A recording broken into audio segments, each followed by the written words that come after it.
Hi, this is Rob Diaz de Villegas, host of WFSU's Coast to Canopy.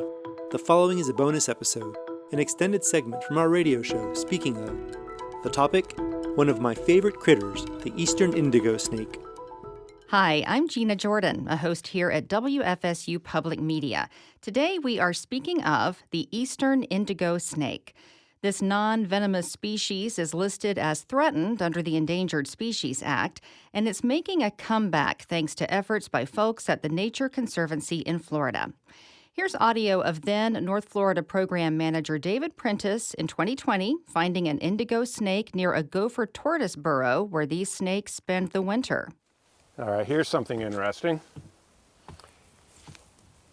So, I would say pretty sure that there's an indigo in this burrow or somewhere right around here. Do you see this right here? That is a snake crawl. And because it, oh, I hear it, there he is. This animal looks as if it is going to shed soon. The eyes are starting to get a little bit milky colored. That's what they do just prior to shedding.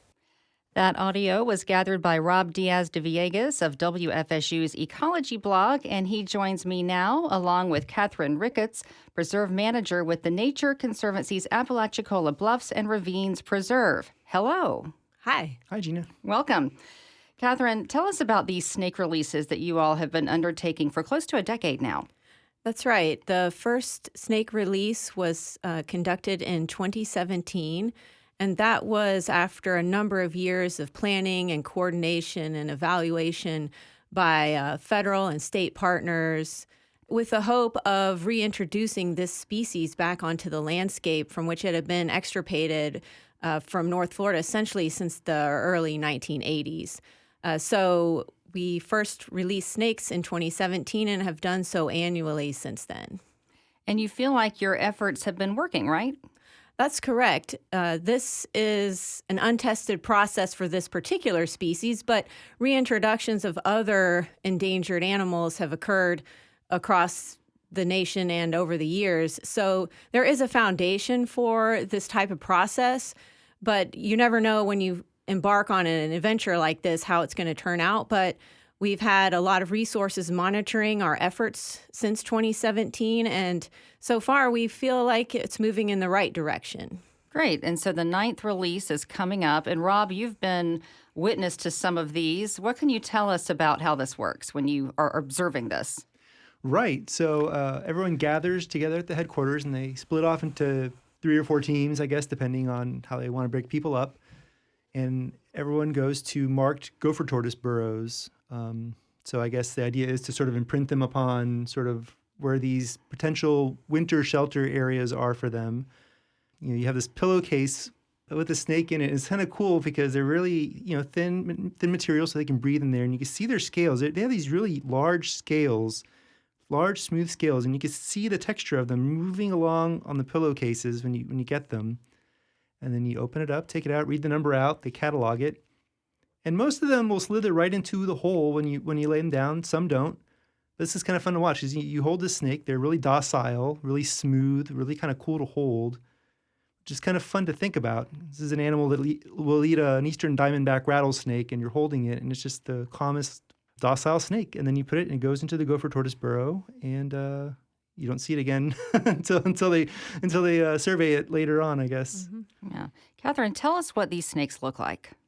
These snakes are really amazingly beautiful. They're a glossy black color. Under their chin, and along their lower jaw, they have this kind of rusty orange pattern of scales.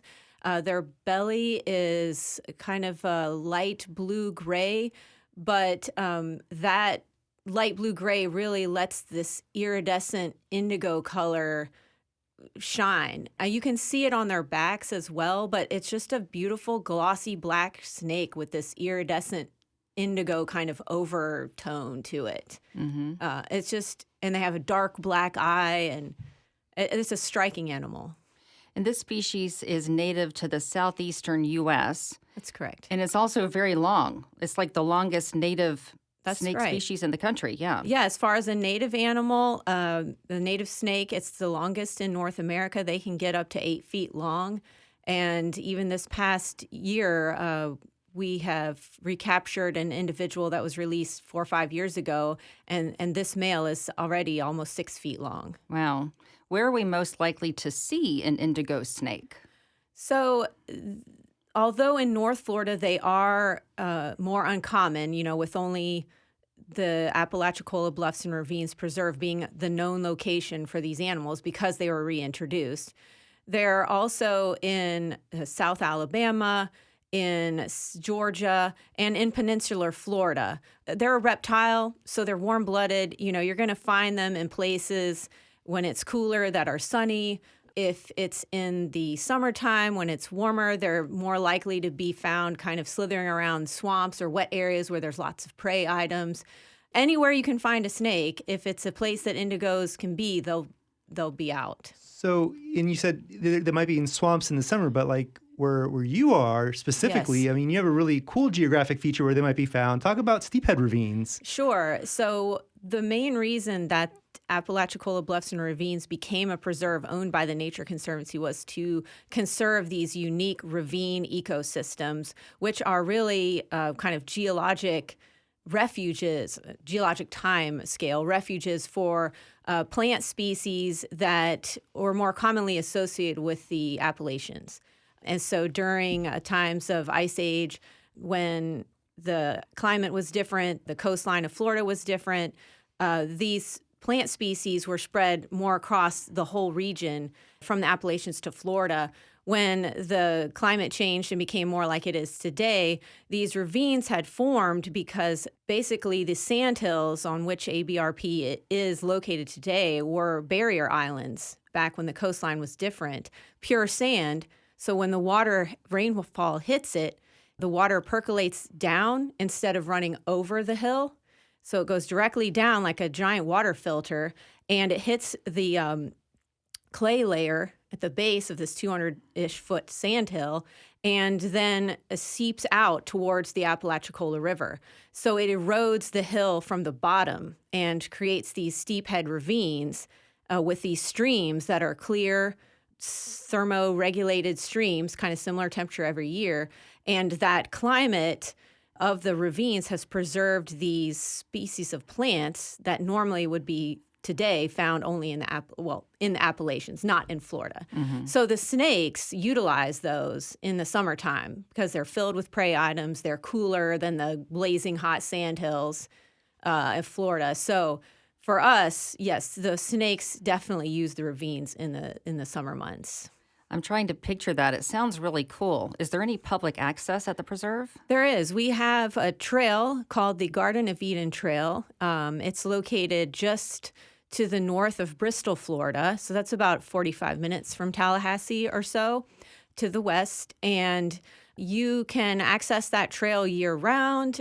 It's a very cool trail because you get to experience both the upland sandhills that the Nature Conservancy has worked to restore and the ravine systems. You get to go up and down 2 different ravines on your journey to the Alum Bluff, which is the largest exposed geologic formation in Florida.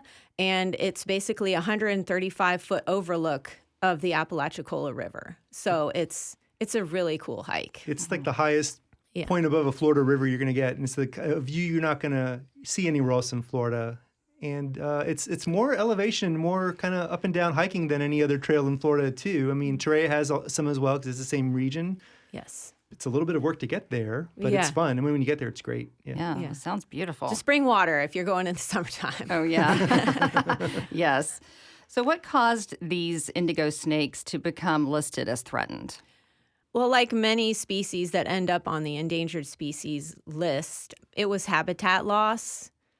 Then for the indigo snake, given that it is such a beautiful, large, kind of charismatic animal, non-venomous, docile, as Rob said, they were pretty popular with the pet trade.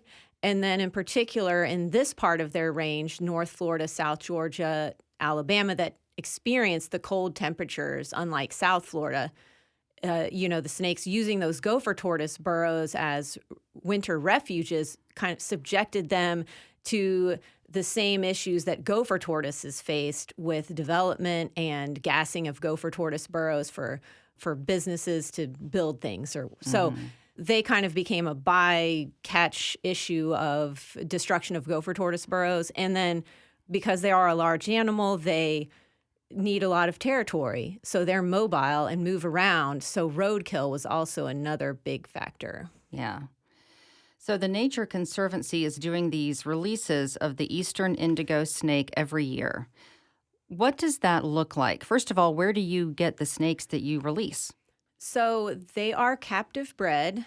We work with many partners, as I mentioned, and our breeding facility is with the Central Florida Zoo's Orion Center for Indigo Conservation. So there is the director of that facility, Dr. James Bogan. He directs the captive breeding of these snakes. So they get snakes from like mitigation areas down in peninsular Florida or other sources for these animals, that they breed them in captivity, raise the snakes there for a year. Then they are transferred to Willaca Fish Hatchery, which is a U.S. Fish and Wildlife Service facility near Jacksonville. And those folks keep the snakes for a second year. So at the end of that second year, around this time, we're getting ready to do the next release in April, the Willaca Fish Hatchery staff will bring our cohort of releasable animals to us, and then we'll set them free into the burrows, as Rob was describing. How many typically do you release? So the original plan for the reintroduction project was to have 300 snakes released. That was what the scientists determined would be an adequate number of snakes to develop a self-sustaining population at the preserve, with a goal of 30 snakes released per year. But of course, that depends on the success of the captive breeding. So up until this point, we have not released 30 snakes. It's usually been less. Okay. And so last year was the first year that for whatever reason, 2 years prior had been a great captive breeding year. We were able to release 41. Oh, wow. You have a plan, but the snakes aren't always going to be amenable to what we've decided that they should do. So Yes. Yeah. And these are all released on the preserve? Yes. So we are the second reintroduction site for eastern indigos in this part of their range.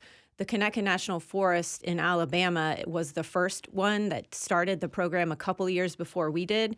So we share snake resources for release. And so you have your preserve and you're releasing them there, but talk about also you're helping out Torreya State Park with a large amount of land that could also become gopher tortoise and indigo snake habitat. That's correct. So in addition to having the gopher tortoise burrow density and availability at the preserve, before this release even became a reality, TNC staff over the decades had worked tirelessly to restore the upland sandhill longleaf pine wiregrass community.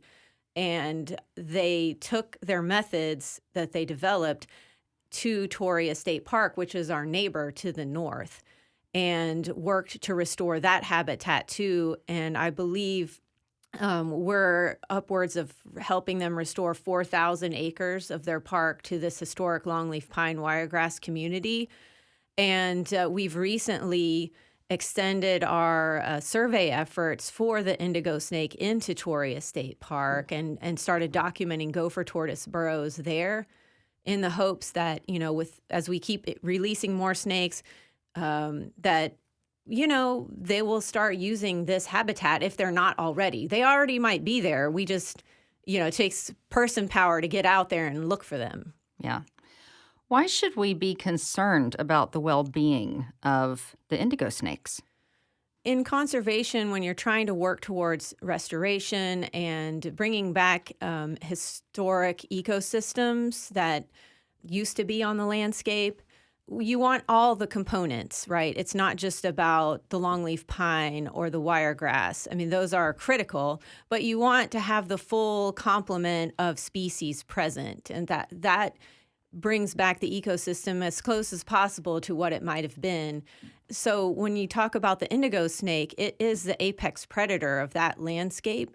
And so you want to have the complete suite of species, not just the plants or, certain birds, certain insects. You want it all. And so the indigo snake, being an apex predator, helps keep all the other species in balance.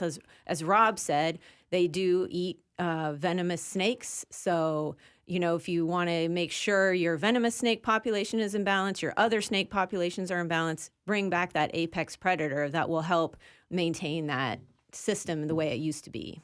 Yeah. Can we talk a little about the appearance of venomous versus non-venomous snakes? I think this is of use to us. Sure. So, it can be a little disconcerting coming upon a snake unexpectedly on a trail or on a walk. And a lot of the venomous and non-venomous snakes look the same.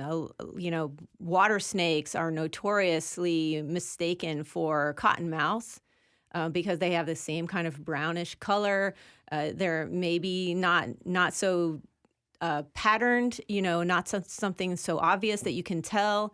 But one thing to keep in mind for at least this part of the country, venomous snakes here kind of have a more diamond-shaped head or a wedge-shaped head if you're looking at them. And if you happen to get close enough, and even if you're not that close, you can kind of look at their eye and notice that a venomous snake's pupil is more like a cat's eye, that vertical slit type of pupil. Whereas a non-venomous snake will have a pupil that is like our eye, a round pupil. And I feel like when I see a venomous snake in the field, even if I'm not sure if it's cottonmouth or if I'm questioning, is that a water snake or cottonmouth, you just kind of look at that head shape and that eye. You can kind of, it has a little bit of a sinister look to it. And that's because of that vertical pupil. So I don't know. Those are my two key things that I look for. And what about the head shape for the non-venomous? They're more of just like a cylinder with a kind of rounded end by the mouth, right? It's kind of like if you were to just draw a snake as a kid, and it's just kind of like a tube. Right. The shape has to do, I guess, some part of it is the muscles, but also, I guess, the venom glands in there. Is that the idea? I'm not going to say I'm an expert on snake physiology, but I would say yes, it's got to be part of that. And if you see, if you're out somewhere in North Florida, maybe you're close to the preserve, and you see a black snake, is it necessarily an indigo snake? No, most commonly the black snakes that people will see in their yards, or even if you're near the preserve, it's going to be a black racer. It can be difficult if you've never seen an indigo snake in the wild to know for sure that it's not an indigo. But the main difference is that if you see a long black snake, it's probably a racer if it's a more slender animal. By the time indigo snakes get to be 3 or 4 feet long, they're kind of chunky. They're a full-bodied snake, right? And the other main difference is that black racers are a matte black. They don't have a glossy sheen. Mm-hmm. And there's some differences with the head shape, but I think that is more challenging if you've never seen the indigo versus a black racer. But certainly the more slender body and the matte black color. And then also, I think if people have experienced encounters with black racers, I mean, they're called racers for a reason. They slither away with a quickness. Whereas, as Rob said, the indigo is just kind of a docile animal. I think it's just not concerned because it knows it's sort of the king of the world here. Mm-hmm. And so it just hangs out. It's like, oh, well, I'm just here, whatever, just look at me. I'm the emperor of the forest. Yeah. And the black racers are what we might see in a Tallahassee neighborhood? 100%. Okay. Yes. Fred. Yeah, Fred. We call those Fred in our house. Yeah. Your neighborhood Fred. Yes. So what will it take to stop these releases? What kind of numbers do you need to see to be able to stop releasing these indigo snakes? So that is an ongoing discussion, and actually there was just a meeting held at the end of February with all of the partners that have been involved in this reintroduction program, both in Florida and Alabama, to discuss what success means. And the target goal is still 300 snakes to be released, but it's still in discussion as to when we think that our populations are self-sustaining. We need to certainly document more on-site reproduction by the released snakes, continued documentation of survivorship of both the males and females released, because the staff at the Fish and Wildlife Service and the OCIC and Willaca Fish Hatchery make sure that we're trying to release an equal number approximately of males and females each year. So we want to make sure that both sexes are surviving, because obviously you're not going to get too much reproduction if you've only got all males or all females. So, just continuing to track as best as we can over the years, like how the snakes are doing, how they're surviving, and certainly more juvenile documentation. Right. And I don't think we've talked about that, but you have had some evidence of reproduction. We have. It was really exciting. In the fall of 2023, we were able to find on-site in 2 different locations, which excited us too, because hopefully that's 2 separate clutches of snakes, 2 juveniles. So our field biologist from the OCIC, a woman named Michelle Hoffman, she estimated that when we found the snakes on site, that they were probably about 3 months old, a little less than 2 feet long each one. And as I said, they were found in 2 separate locations. So we don't have documentation yet of their genetic heritage.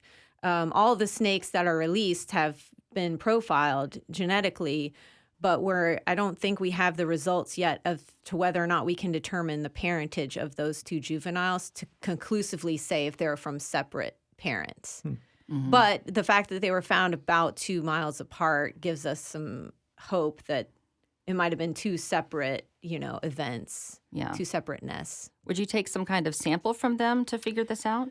Yes. So the OCIC does all sorts of testing before the snakes are released, the juveniles. Obviously, we know who their parents are because the director is picking the parents to breed together to, ensure genetic diversity as best as we can. And so they know the genetics of the snakes. Then, you can take different swabs from the cloaca to get different information about disease or genetic information. And we also have a new technique that's been tested over the past year or so, which is a method called eDNA, which is environmental DNA. It's a way of surveying for animals that are no longer physically at the location. So you can sample sand or dirt and check for genetic material left behind, like, as if a human were to leave a skin cell, skin cells, like from your hairbrush or something, So that's a new method that's being tested to try to get additional help surveying, because it takes a lot of time to be out there wandering around looking for things. Yeah. Yeah, you also have cameras too now, right? Yeah, we have drift fences set up, which essentially are fences made of that silt fence material that you might see on the side of the road for erosion control. But we set these up in about 100-foot sections, 2 arms, like in a cross shape often, or a plus shape. So you'll have 100 feet, and then perpendicular that another 100 feet, we have a game camera set up in the middle, pointing straight down at the sand, so that the idea is, hey, if a snake encounters this, or other animals, really, any animal, they end up kind of just walking along the fence until it ends, or slithering along. And hopefully they go under that camera and get their picture taken. So we have a method of, kind of documenting where snakes are. That's great for temporal coverage. You can have those cameras out all the time, but then they're stationary. They're not moving. So you're only getting that particular location sampled. Well, that's complemented by Michelle and her staff going out and doing the surveys by foot. So that's great spatial coverage, right? They can walk all over the preserve, but it's only that moment in time that they've passed by that space or that burrow, to find if a snake is there. They could go away and 5 minutes later a snake slithers by and they'll never see it. Right. Yeah. So the eDNA is kind of splitting the difference because you can take this sample from wherever.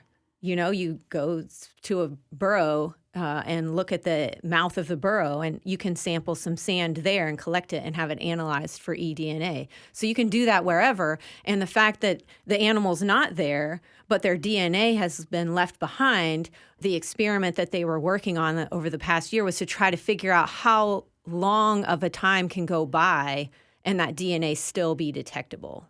Is it an hour? Is it a week? Is it 3 days? So they're processing all that right now, but it would split the difference, right? Because you can collect a sample from anywhere, and maybe if you weren't there right when the snake was, but it was there 3 days before, you can still tell that it was there and you can identify it. That's really cool. Does rain impact this? I'm not sure. I can't remember if that's been a component of it. I mean, it's kind of captured by the time frame. So if there had been rain in that 3 days, say, between when the snake was there, you collected the sample, that's kind of going to be factored into the design. I'm not the one running that study. It's some folks, I think, out of Colorado. I'm not sure. Yeah. So I don't know if how they incorporate like weather conditions into their analysis. Mm-hmm. But I would imagine that they do, and that plays a factor into like, hey, it rained, so that kind of impacts our detectability. Yeah. How detectable are they? I mean, you're describing all these different ways of finding them. It seems like in such a large landscape with so many places to hide. I mean, I think certainly for the walking surveys, they try to cover as much ground as possible, focusing on some of the released areas. Because obviously we know snakes were there, so you kind of have that bias already. Like, well, we know we let 40 snakes go in these places, so let's check there first. But then we have a pretty good record of where gopher tortoise burrows are across the landscape. We've spent a lot of time recording locations of tortoise burrows. So we'll target the gopher tortoise burrows. We'll walk around and look at the burrows and see if there are any tracks like David had found from that audio clip from earlier. So we'll make notes of that. Hey, if you see tracks but there's no snake, let's go back and visit that again, or set up something temporarily like to see if we can catch a snake there, or just revisit it. Use a gopher tortoise burrow scope to see if there's a snake in the burrow. So it's kind of you just get out there and having more people certainly helps. yeah. Yeah. And these snakes don't hurt people. That's correct. They are not interested in humans. And really, if you think about what a snake is doing when it bites you, or if you are that unlucky to have a venomous snake, or even some of the non-venomous snakes, if you're harassing it, it's like a black racers are kind of notorious for that. They'll latch on, but they're doing it as a defense, right? I mean, the main reason a venomous snake in particular would bite you is to eat whatever it is that they're biting. Well, they're not going to eat a human. Even though they can dislocate their jaws and stuff, we're still too big for them, right? So, they're not really that interested in biting us other than in defense. And the indigos themselves are just, like Rob said, they're very docile. And when people are out surveying and you see them curled up by the gopher tortoise burrow or just kind of out on the landscape, in that audio clip, David Prentice just grabbed the snake. The snake, there was no crazy reaction from him like, oh no, the snake is biting me, or, getting aggressive. So these snakes will just let you pick them up. And again, that was one of the reasons they were so attractive to the pet trade people back in the day, because they're easy, they're just kind of a chill animal. Great. Yeah, and they so sound beautiful. They're beautiful, and, you can enjoy looking at them if you get a good chance to see one. They're not interested in bothering us. Do people see them a lot on the trail? You ever hear an account of someone on the Garden of Eden, like, I saw an indigo snake? I have not. But it is possible because we have a neighbor to the south of the trail who has found one in his yard. Oh. So it's a possible, but I've never heard of anyone specifically seeing one. Now that maybe someone has and they just didn't mention it, but Yeah. yeah, it's possible. So the next release is coming up at the end of April. That's correct. Good luck with that. Thank you. Any last words you want people to know about this snake and why we should care about its well-being?